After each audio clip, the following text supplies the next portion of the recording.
Šodien visā kopumā bija laba. Nedaudz rūgtums varbūt par to, kad sakļūdījos pats savas vainas dēļ. Otrajā braucienā starts sanāca labs, bet tomēr Indreks Megī bija ātrāks un es diezgan veikli viņu apsteidzu. Par to man bija prieks un pusbraucienu biju vadībā, tad Indreks ne no kurienes man pat likās, kad iebrauc priekšā līkumā, apdzina. Tajā brīdī es pasījos viņa līnijas, jo viņš nedaudz bija ātrāks. Sagrupējos otrajam braucienu cēlienam un izdevās atgūt vadību. Diemžēl divas apusnes uz beigām piedzīvoja kritienu, kurā pazaudēju kopvērtējumu uzvaru. Par to ir diezgan liels sarūktinājums, jo tiešām nevajadzīga kļūda bija, bet no kļūdām jāmācās un nākošajā reizē būs daudz labāk.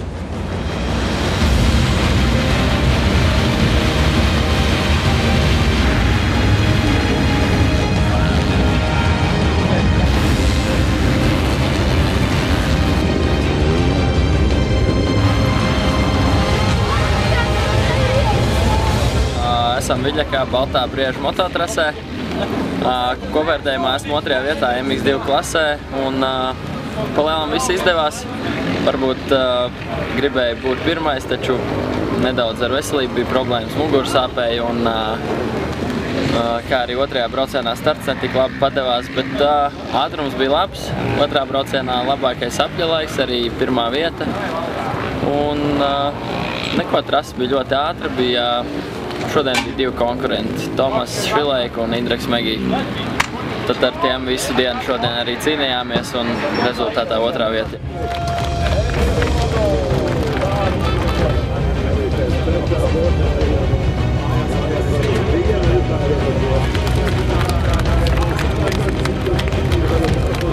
My weekend was actually really good because first hit I managed to win even after a small crash.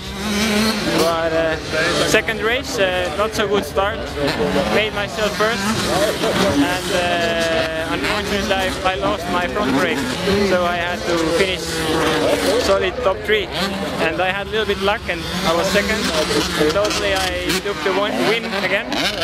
And we are going to the last championship round as the leader of the championship, so I hope everything will be good.